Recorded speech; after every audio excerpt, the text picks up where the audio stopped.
Get on your feet and get excited about a couple. Dean and Marcy Whelan. Let's bring them up here.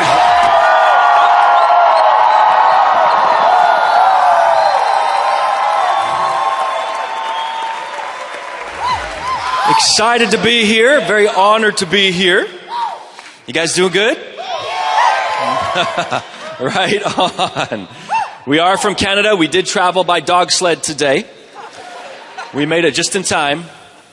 And we're just super grateful that we're able to have a chance to speak on a BWW stage. I know it is a pretty historic day today in your country, as it's inauguration day.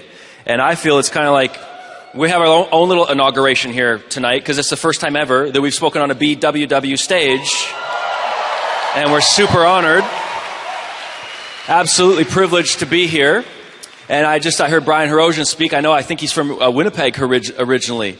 And we actually, in Canada, are there some people from Winnipeg here? Fantastic.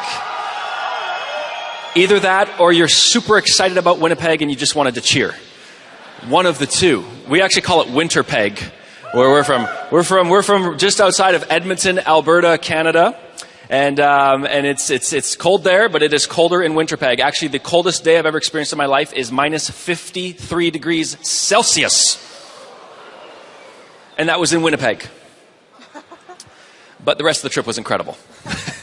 But we are honored to be in your country and to be here and spend an evening with you and to share a little bit about our story. And Marcy and I will probably go back and forth and kind of just tandem things and just share kind of our journey a little bit. And I know Angelo talked about the process we use. I know it's kind of known around North America as the process. So we'll talk a little bit about that as well. And we started 10.5 years ago.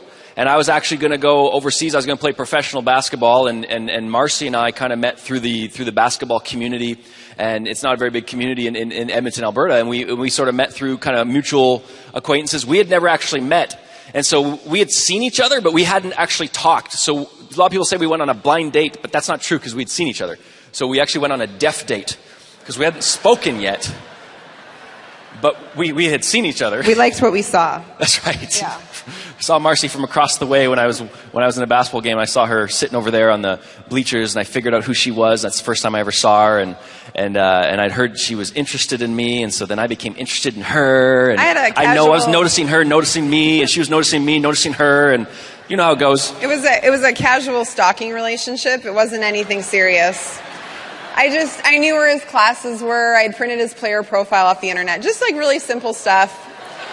Nothing to be concerned about. This is not an exaggeration, by the way. No, I did. Yeah. And then when he came, he dropped me off after our first date. I literally ran into the kitchen and took his player profile down off my fridge. I'm like, that might be a bit much if he sees that. So, anyways, it all worked out. Mm-hmm. It did. Anyways, we had seen each other, and Marcy gave me the cold shoulder that first time. Actually, it was really interesting, because I walked across the court to go and say hi to her, and she she started walking towards me, and then she went that way, and she gave me this look of next time, and so gotta leave him in suspense, right, ladies? Yeah. Don't cheer.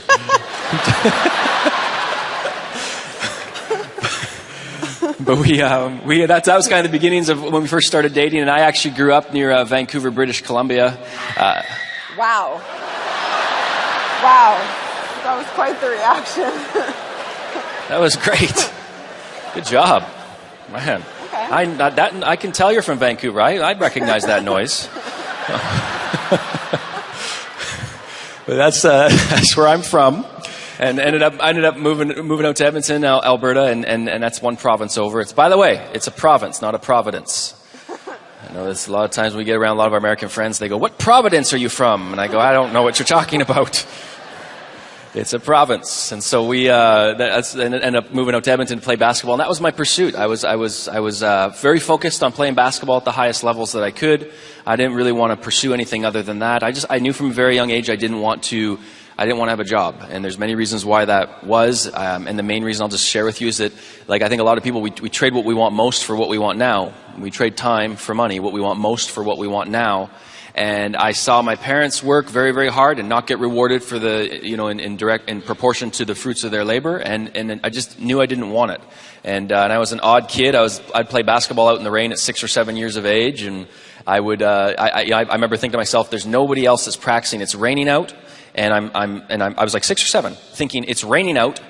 I better go out and practice to get ahead of my other 6 and 7-year-old counterparts who probably aren't practicing in the rain. And so I was weird. I was very focused and at a young age, really, I don't know where it came from, but nonetheless, that was what I was pursuing, and ended up, we met, and then we met our mentors to be, a little bit after we had been dating for a year and a half, and Marcy can chat a little bit about where she's from and maybe, and we'll kind of take off from there. It's connected to how we met our eventual sponsors and coaches. I grew up in a super small town of less than 300 people. And I lived on a farm outside of that town. There were 13 kids in my grade, all the way up to the 9th grade. And we knew everything about each other, like our pets' names, cousins' names, everything. It was a really neat way to grow up. And then one of the girls that I looked up to, she was a few years older than me.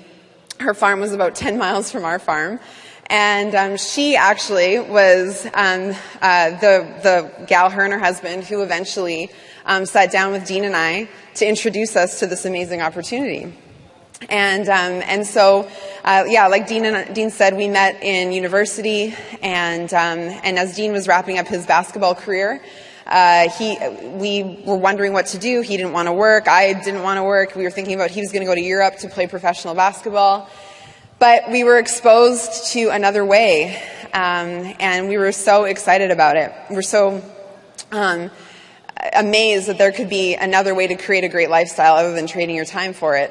And so that was back in 2006 that we first met Mike and Brandy. Well, I re-met them, introduced them to Dean, and they took us through a kind of a process. It was very loose at that point, if you can call it that.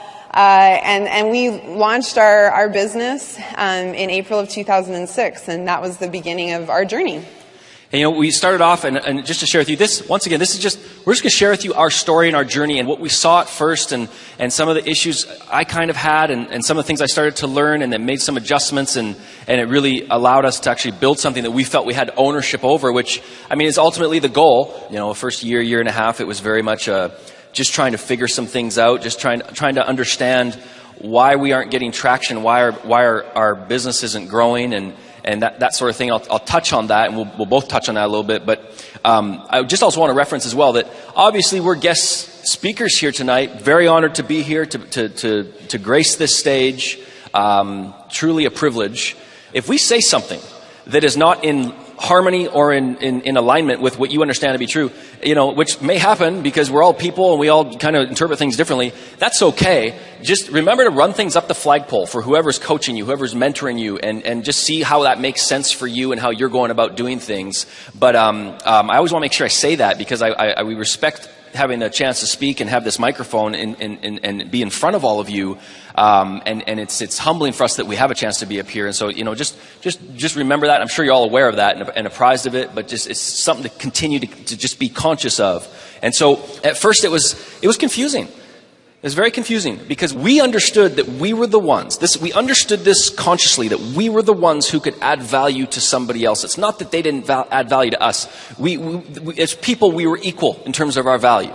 But we understood that if this is going to be a partnership, and that's the way we look at it, it's a partnership. When we make an offer to someone after we take them through a process, it's a partnership. But back at the very beginnings, first year and a half, we just didn't understand how to create the right dynamic with people, and so we just didn't get the traction we wanted to get, and so we were frustrated, and we're going, what do we need to do? What needs to happen? And some changes that, can we make some adjustments? And thankfully, some of the people in our upline had talked about certain things and had some language that they brought to the forefront and brought to the table that really made sense to us. They talked about taking people through a process or a vetting process of some kind. When you vet someone, it's not like bring your dog, bring your cat night. It's not a veterinarian term. You're being vetted. It's a professional term. And so when you get vetted, it means you're proving yourself. You're trying out, right? And that's what happened when I played basketball at the college level. They recruited me. The term in sports was being recruited, and I know that that's a term in this opportunity as well. problem is for a lot of people is that they take it with a negative connotation, like you're trying to use somebody else. That's not what it is. That's not recruiting. And it certainly is not the case in the sporting world. When you get recruited, what does that mean? What does that look like? It means that there's somebody expressing potential that they see in you. Someone expresses value, that you can bring value to the table. However, there's still a sequence of events that need to happen to demonstrate to those original, that coaching staff or those people, that they were right in their assessment. And you go through tryouts. I always went through tryouts. I mean, any of you who played high level sports, you probably went through tryouts, and you know what it means to try out for a team, and you value it with that much more, you just put that much more value on it because you esteem it, because you actually had to earn it. And when we earn something, we esteem something. When we don't esteem something to the level we need to, it's because we did not earn it. And so anytime I played for an elite team, I tried out, I made the team, and there's always less people that make the team than don't. And that really made sense to us. And Marcy, her background is college basketball as well. And so that made sense to us that we try out for things, and that's where the value comes from, because you earned it along the way. And so that's what would happen when I played basketball. I'd try out for the team, and people sometimes will go, well, do you still play basketball? And if you guys, any of you played basketball in here and you played at a high level, then you go down to the rec leagues, it's embarrassing. It is embarrassing. And some people, hey, if you play in rec leagues, fantastic. That's great. I'm not down on that. And I'm just saying it's kind of embarrassing. You know what it's like to try out for a team, and then you walk into a gym where it's a rec league, no tryouts. People are playing in jeans. They've got flip-flops on. They can't dunk on a 10-foot hoop, so they bring out a trampoline, and they jump off that to dunk. So at least they're resourceful. But I don't have any desire to play on a lower level. I have a desire to play at an elite level no matter what I'm pursuing. It's the same thing for Marcy. How about you? I'm assuming it's the same for all of you in here. You have a desire to play at a high level. And we really look at this as being the A game. We have a chance to build a cash flow asset. And you can take your best into an arena to create something great for yourself, to create a result. We always talk about how it's a chance to go through a vetting process to earn a mentor in your life, to be mentored in life so that you can be coached in how to build an asset, so that you can create an outcome in your life that otherwise you probably wouldn't have been able to create if these doors didn't get opened up for you. But being mentored in life is the very first thing that we experienced. And we were mentored in different decisions we made, because reality is most people don't have the ability to stay focused for anything longer than probably about 2 weeks. We don't have the ability to stay focused and stay consistent on something and be predictable without life wiping us out. And that was exactly us. We didn't have a very good relationship. We didn't know how to kind of coexist together. You know how they say opposites attract? Right? A lot of you probably have experienced that if you're in a relationship in here. Opposites attract. Because reality is, if you marry someone that's exactly like you, one of you is irrelevant.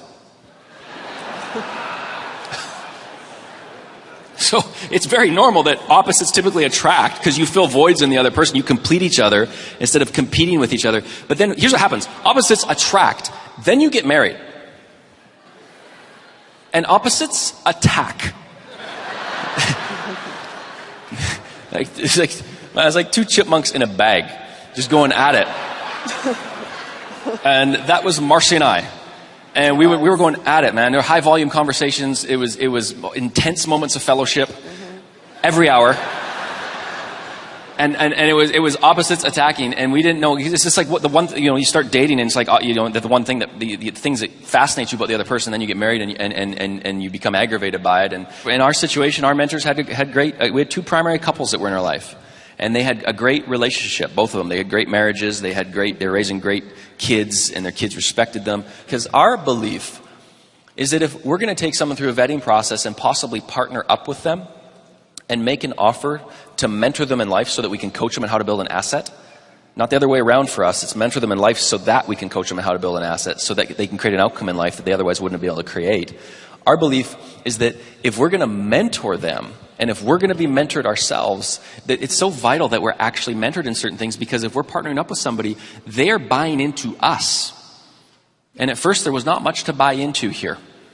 But we had mentors that were backing us, and we were able to open doors for people to make good impressions on the people that were in our life and the people that we were in the back pocket of. And so that worked out for us, and it gave us time to kind of grow in our relationship so that we wouldn't be sitting across the table from somebody and having a conversation and talking about, how great our relationship was, but yet under the table they could feel the vibrations from us hitting with each other. And that did happen, by the way. Like literally that happened. There was a prospect we were taking through the process, and they recognized that that we just were not a couple you could buy into. So it took us years to get on track in our relationship so that people would actually buy into us. Because that's what we believe, that when we're making an offer to somebody, that's what's happening, is that they're buying into us as a couple. Can they be led by us? Do they believe that they can trust us, which is our character? Do they believe and have confidence in us, which is our skill set to help them? And do they believe we have compassion towards them, the 3 C's, because we actually care for them? Care, skill set, and confidence to help, along with character. And character trumps the previous 2. But it takes time to develop that and to build that and grow into that. We had to grow our self-image. We had to be mentored in that area and realize we actually had value to add to other people. Because we didn't grow up in a system, and maybe it's different down here, but we did not grow up in a system where you graduate with a self-image. I graduated with a piece of paper, which is great. But imagine if you graduate with a piece of paper and a self-image. Someone believed in us more than we believed in ourselves, and then we could finally believe in ourselves a little bit more as time would go on, month after month after month, year after year after year. And from that seed, because you can cut open an apple, see how many seeds are in it, but you have no idea how many apples will come from a seed. From that seed that was planted in the stuff we learned and the stuff we were taught, since that point, there's hundreds, and I don't say this because most time we'll say this and people will cheer. It's not about us. I'm just sharing with you how one seed can germinate into an orchard. And there's hundreds of people in our organization that have gotten debt-free because of the same principles through direct and indirect mentorship. Direct mentorship from us a little bit, and then most of it's indirect mentorship. And there's hundreds more who are on the path to getting debt-free and have paid off a lot of debt so they can get back to square one. They can get back to ground zero. Because what good does it do to work out and build muscle if there's fat all around the body?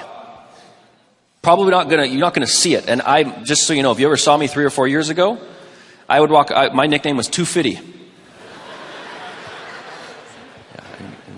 My joke was, Too Fitty the name, Too Fitty is the name, and eating is the game. And I would say things like, yeah, I'm working out, man. I look at it, you just can't see any of it. It's all underneath. I had to trim some fat in order for the muscle to actually be visible, and that's still debatable. But it's the same thing when it comes to our finances. We had to trim the fat, and we had to help other people trim the fat so they could actually pay off, the debt, and then they could actually start to have some muscle and start to flex big and build some muscle, and it would actually be visible, which would actually transition into confidence in their life in other areas. It would spill over. And the reason I'm sharing this with you is to help you understand mentorship is multifaceted so that you can be coached in how to build an asset. If you played sports in here, you understand that probably the coaches that stick with you the most, the ones that you remember the most, they probably guided you on the court, or they guided you on the field, or they guided you on the ice. You guys know what hockey is? Okay. That's the only sport Canadians know. I don't even know how they allow me into Canada. I have to pretend I like hockey. I don't like hockey. Because I played basketball, so hopefully, thank you for welcoming me. But you get guided on the court or on the ice or on the field. That's coaching, in our opinion. You get mentored and guided off the court, off the field, off the ice. That's being mentored in life stuff so you can be as effective and productive as possible on the court or on the field. And a lot of people who are not mentored off the court, they don't reach their true potential on the court because there's life stuff getting in the way of their performance on the court. So we're big believers in that, and that's the power of mentorship. And we'll talk more about that as we continue on here, but Mars has a few things to share. So we had experienced all of this mentorship in our life, the change. We were personally growing. We had a debt-free lifestyle. We were living below our means, and we could see our lives changing and improving and feeling the impact of mentorship. Yet, when we would sit down with people or introduce them to the business, it didn't feel like what we were experiencing and being mentored lined up with how the methods that we were using to talk to people about what the opportunity was. And it just felt like there was a big disconnect. Like Dean mentioned, as athletes, we wanted to earn things. We saw the value in having a high standard, a standard of excellence, and raising people to that standard versus taking the standard down to where people are. That's never going to breed leadership. That was never going to breed great growth, in our opinion. And so our experience was, wow, we have all this amazing life change and impact happening. How do we translate that into something that we can be proud of and excited about as we go out and expand our team? And I like to tell a story to kind of draw an analogy of the attitude that Dean and I shifted towards. I'd read it one time, a true story about Joss Whedon, who he wrote Buffy the Vampire Slayer. If you know what that show is, I actually have never watched it, but when he was first pitching it to Hollywood, he had a very distinct vision of what he wanted. And he would go to executive meetings, and they would want to change his concept or change the show. And he would, he stuck to his guns. And one particular meeting, he sat down, and they made him a really good offer. Financially, the offer for the show was incredible, but they wanted to take creative license and change his vision. And he said, "I appreciate your offer, but I know what I want this show to be. I have a vision and I can't accept it." And he got up and left. And people thought he was crazy because he was broke, never had a success in Hollywood, and they're like, "Just take the show." And his mindset and what he said was, when I walked into that room with those Hollywood executives, my mindset was, I'm never going to sit down at a table that I'm not willing to get up and walk away from.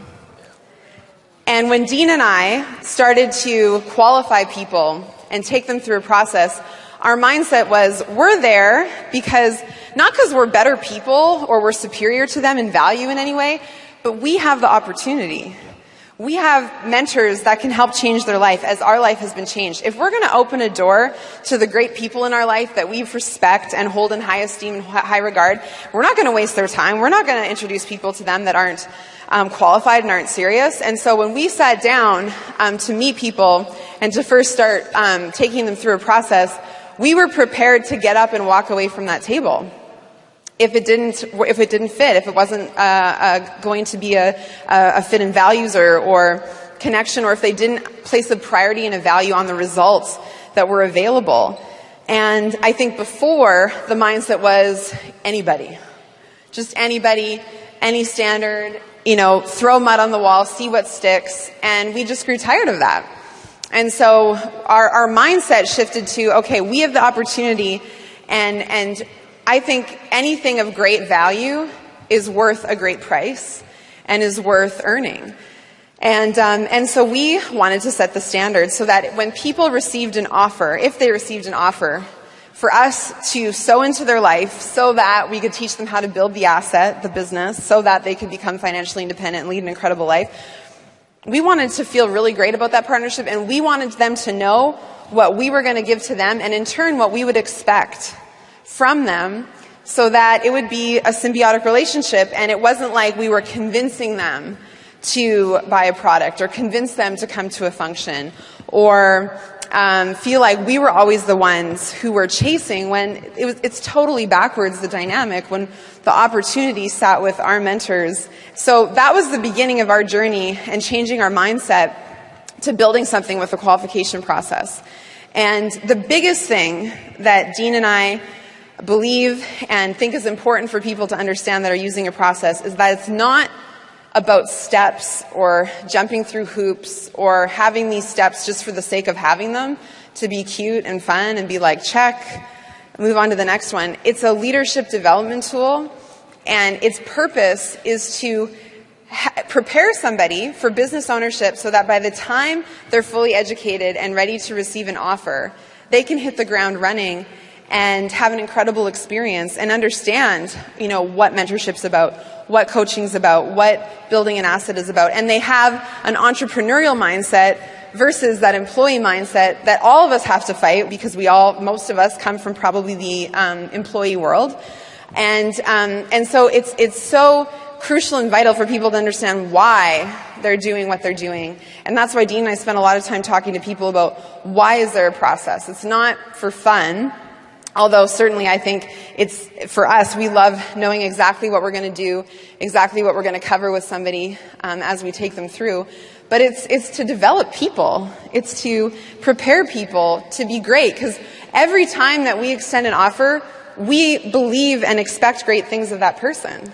We're not just trying to get them involved. We're not just trying to get them to be part of something for our benefit.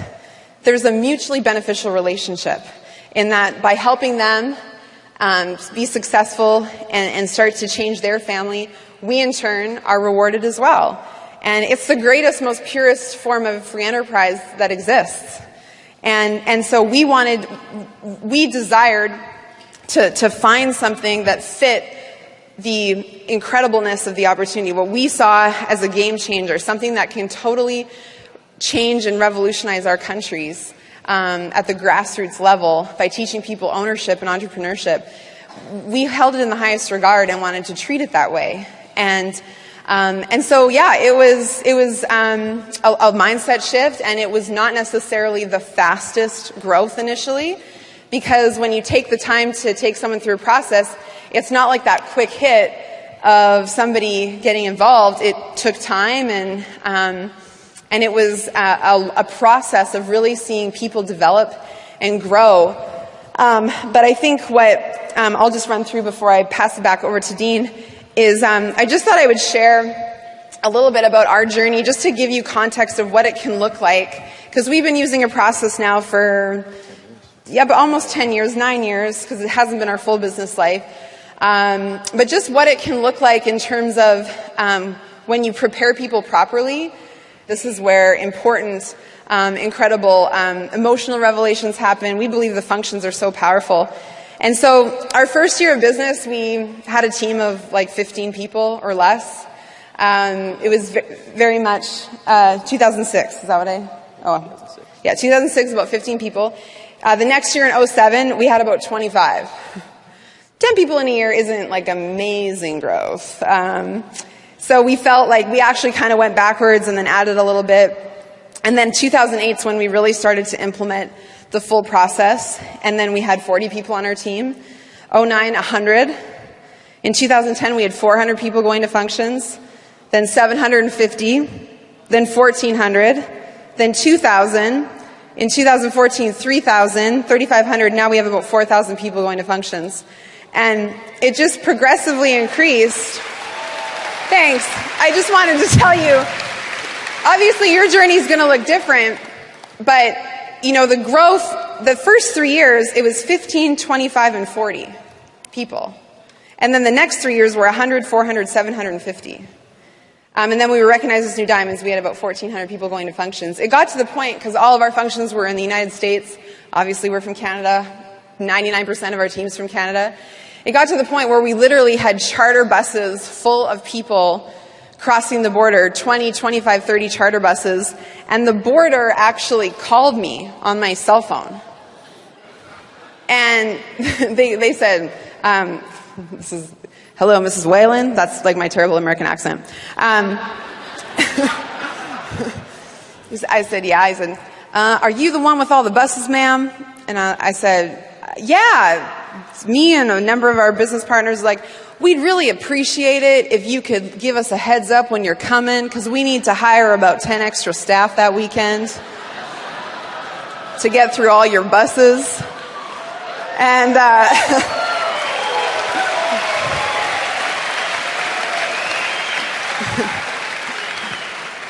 I said, yeah, sure, that's no problem. I can give you a call. And so literally we'd have to call the border, fax in the list of everybody that was on every bus, hundreds and thousands of people, and they would go through it, and then they'd get on the bus, check everyone's passport. And you know what? It was amazing. It was one of the most exciting times we had in our business, because we were just so excited about our future and where we were going. And eventually we earned all of our major functions up in Canada. And it's almost bittersweet, because people don't know, like, we used to have like 16-hour bus rides one way. You know, with 56 people on a bus in one bathroom, it causes some interesting adventures. But it was memories created. And anyways, so it can grow exponentially once your foundation is correct. And once you have the pieces in place, and once you develop leaders, and they develop leaders who develop leaders who develop leaders, it grows, in our opinion and what we've seen, incredibly strong organizations. And I will say this about that bus experience when we had 25, 26 buses. There's only one way I've ever seen to scare a border guard. It's to cross the border and just say the word Amway. Yeah. I've literally seen border guards frightened when they hear that word. Times that by 52 people, times 26 buses. And they were trembling in their boots. That's the official story. Marcy diluted it a little bit. They actually were fearful, going, there's how many Amway distributors coming across the border? I want to just dovetail off some of the things Marcy was saying and just kind of our belief around why this is such a powerful opportunity. And when you go into partnership with somebody and you enter into a relationship and a partnership with another entrepreneur who has the same opportunity as you, it's an equal opportunity and it's unrestricted. That is so rare to find. There's a lot of people that add value in the world and do great things, and there's great causes and great missions, but it usually it doesn't have perpetuity to it. It ends. You guys understand the power of this is the fact that one entrepreneur leads to another entrepreneur who leads to another entrepreneur. Every single person has the ability to open doors for someone else and help someone change their way of thinking from the way they've been thinking, which may not necessarily be bad or wrong, but they can upgrade their way of thinking and start to think like an entrepreneur and start to become somebody that has an I can attitude instead of an I can't attitude, that become victors in their life instead of victims, which is what a lot of people kind of battle with, is being victims. Victims try and find, and I used to be one, they try and find problems for every solution that's presented. Instead of being a victor where you find solutions to problems, welcome to being an entrepreneur. You look for solutions. You look to overcome. You look to be resourceful. You look to the resources around you. I've never even seen another opportunity that's out there that has those same characteristics. Everything else that's out there might be equal, but they're usually restricted. They're usually restricted. You can build something as big as you want. You have an incentive to build as big of an organization as you want, and the only person that can stop you or stop us is yourself or ourselves. We're the only ones who can stop ourselves, and I think when we have a privilege to know what's available, that we have a duty to act. Poverty becomes self-imposed after we learn about what possibly we can create for our futures. And you can start to see and have a vision for yourself, and the things that are not within your grasp right now become within your grasp down the road, because you use what's in your reach currently and you reach higher and higher and higher and higher. And what was once not in your grasp is now in your grasp, because you can visualize it first in your mind's eye, then in your physical eye. And what used to be not in your grasp, not only is it in your grasp, it's now within your reach. That's called having a vision for your life. That's called being able to start to prophesize an outcome that you otherwise maybe wouldn't have been thinking about, because most of us have not been conditioned or socialized to think that way. And so just want to talk a little bit about what earning an offer means to us. And in talks and conversations with Amway Corporation about this, it's very important that these two things are distinguished. And I want to share this with you because this is the conversations I've had with them, that there's two separate things that happen. And most of them happen, these two things, they typically happen at the same time. They're tantamount, but they're separate. You get sponsored into a business. Sponsorship is a transactional thing. It's into a business. You're sponsored into a business. And Amway wants to make sure that's very distinctly clear and separated and partitioned from earning an offer into partnership. You get sponsored into a business. There's no vetting process for that. There's no qualification process for that. And that's the rules that Amway has set out, and anybody can be involved with Amway, and that's absolutely true. But separate from that, when we make an offer to people, they're earning an offer into partnership to be mentored so that we actually give them our resources, our time, our money to help them. We can't get that back. You can't get that back when you invest that into people. Your wisdom, your whatever, your talent, your time, your treasure, everything you're giving to somebody else, you can't get that back. It comes back and it returns to you in a different form through watching your business children create great success through this opportunity. I don't know if you see it the same way we do, but I look at this a lot like it's marketplace parenting. We all physically grow up. That can't be stopped. That's happening. You can't stop that. It's happening. It's just, it is inalienable. But most people don't emotionally and mentally grow up. We needed to be mature in those areas until we had mentors in our life that made an offer to us to be in a partnership. And then they guided us through those things. That's how we grew up mentally and emotionally. That's what we look at this opportunity as when it comes to mentoring someone and partnering up with them, is that we're helping them grow up mentally and emotionally. We're helping them make decisions here and now based on where they want to go. And so when we make that offer into partnership, that's separate from being sponsored into a business. They typically happen at the same time, but they're not the same thing. And so you hear us use words a lot like partnership and making an offer into partnership, because specifically it's very important that we communicate that way. And we understand that a lot of you guys you're just starting to learn some of this stuff. And I talked to Angelo about this, and I just want to make sure that we talked about appropriate things here tonight. And this is not comfortable for us to even talk about, to be honest with you. This is a tough stage to talk about a vetting process and what that looks like from a monologue type of setting. It's tough to go around the world with a backpack.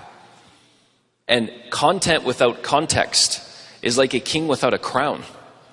And so we're trying to touch on some basic things here to help you understand some context around what a vetting process is, and a mindset around it, and an attitude around it, because it's mindset before it is understanding anything else. There's fundamentals that have to be understood. There's a mindset and an attitude that has to be understood before the content of what to do and all the little nuances of it can be understood. I can tell you right now, it's been 9 years of Marcy and I implementing a mindset and an attitude, and having application, having experiences, taking people through a process, learning from those experiences, reflecting on those experiences. A lot of what we do today is based on what we've learned the last 9 years of actually applying. And it continues to evolve. We continue to have further understanding when it comes to when we take someone through a process, how to stay in the driver's seat, and how to have grace with people, but also have standards. Because standards without grace, you just come across as hard. It's just standard, but no grace. You come across as almost, some people would maybe interpret it as mean or kind of, a bully. And nobody wants to come across that way. But grace without standards is just leniency. So there's grace with standards. It's helping somebody understand that if they trip up, that's okay. Let's have a conversation about this, and let's talk about the standards we need to get to, because if we make an offer, there's standards and expectations that are in place for us to invest our time into that person. If we make an offer, what are those parameters? Talking with them about that through a vetting process, helping them understand that stuff through follow-ups, so that they are ready not only for business ownership, but for partnership with us, and what our expectations are, what they can expect from us, what we would expect from them. We don't shy away from those words, but we don't say it in a way that makes them feel shamed or guilty or lesser or inferior. We want them to understand that we see equal value in them that we see in ourselves. But we have to help them understand that when it comes to this partnership, the value is more one way.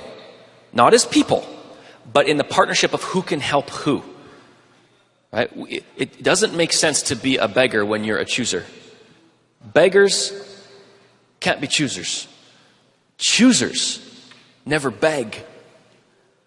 Choosers are in the driver's seat.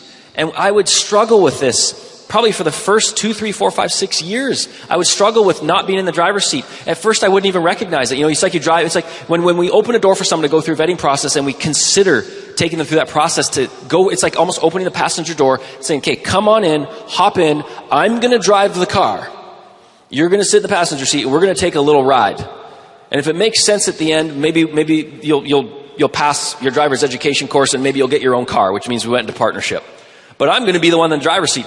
And so often, I would, within 10 seconds of them being in the car, because I didn't know how to lead, I didn't know how to keep the right dynamic, because I didn't have enough experiences yet to reflect on and to counsel on with the people that mentor and coach us, where I could go, "Hey, what can I tweak here? Where can I make some adjustments?" And so I'd be in the car, and all of a sudden, within 10 seconds, I'm in the passenger seat. And they're in the driver's seat. And they didn't even have a license. And yet there they are in the driver's seat. And I'm going, how did this happen? I didn't even know how I got over to the passenger seat. And so that would happen a number of times. And then it got even worse. I was not only in the passenger seat, I got shoved in the trunk.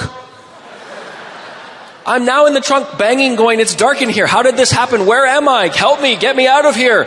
And we've got this person in the driver's seat, and they're driving the car. And that would happen so many times. And then I'd get back in the driver's seat. Somehow I escaped and got back in the driver's seat. 10 seconds later, I'm back in the trunk.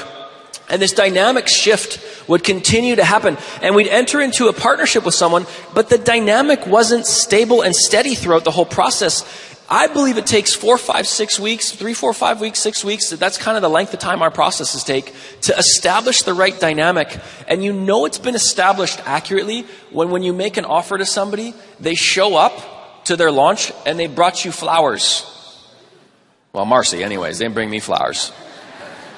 or they bring you chocolates, or they come with some sort of token of gratitude. And it's great. There's flowers, there's chocolates, there's whatever. But they bring stuff, and that's not always in the form of how we can recognize this. But you can recognize when someone is grateful for what they've earned. And for us, it's such a gratifying feeling. It's such a sense of like just that we created a dynamic.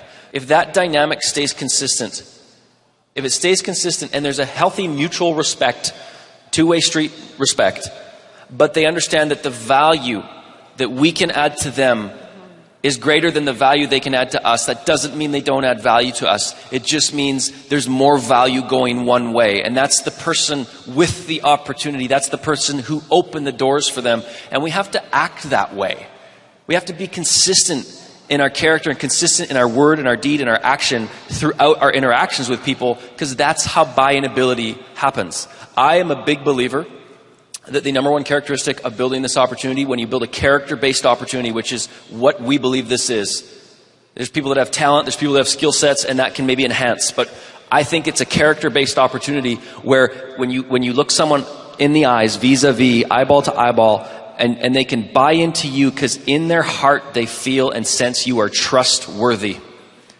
Because there's no way we will lead hundreds and thousands and tens of thousands of people and do what some of the leaders back here have done if the trustworthiness is not there. That is the greatest characteristic we've learned over 10 and a half years that leads to large organizations. Because people may originally buy into you because of your charisma. They may originally buy into you because they're confident in you.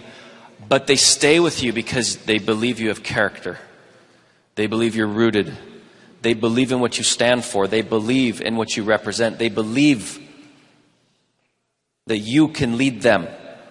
Yeah, be proud of what you're a part of. You have an incredible organization, incredible leadership. I mean, there's so many amazing emeralds.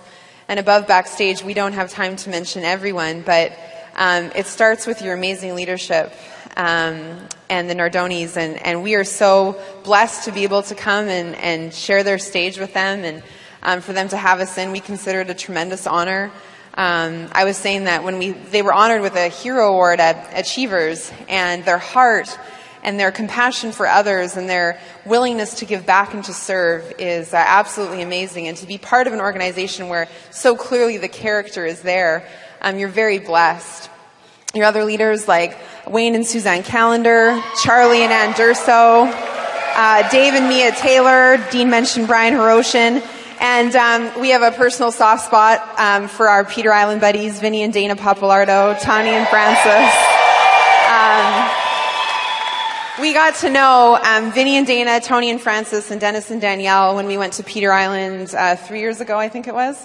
And had a blast, and have developed a great little friendship since then. And just you guys have some of the best, absolute best, and so it's very exciting to consider and to think about what's going to come out of this room in the coming months and years with your leadership that you have here and the potential that this room holds. We're just so excited to see what's going to happen. We wish we had some more time with you guys. We're running out of time up here. But we just, once again, we are honored to be on this stage. Thank you guys for allowing us to come speak on your stage. All the leaders and Worldwide Dream Builders say hello. Yes. They love you guys. Brad and Julie say hello. Everybody says hi. They love you very, very much. They respect you immensely. Thank you once again. And hey, I'll leave you with this. Whether we're left wing or whether we're right wing, here's an opportunity to just fly our own plane. Have a great night.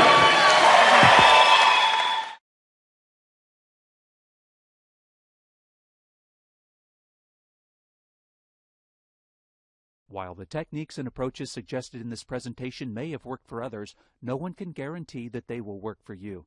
We hope, however, that the ideas presented here will assist you in developing a strong and profitable business. It is important to emphasize that success in any business opportunity does not come without hard work.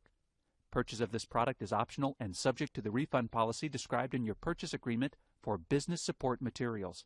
Purchase of future business tools can be discontinued at any time. The financial achievements depicted in this presentation may reflect income from sources other than Amway, such as earnings from the sale of professional development materials or other businesses and investments. Experience has shown that IBOs who build the most successful businesses do three things. They sell to retail customers, register others to become IBOs, and develop product knowledge by purchasing products for personal use. This presentation is intended for existing IBOs only and is not authorized for use with prospects.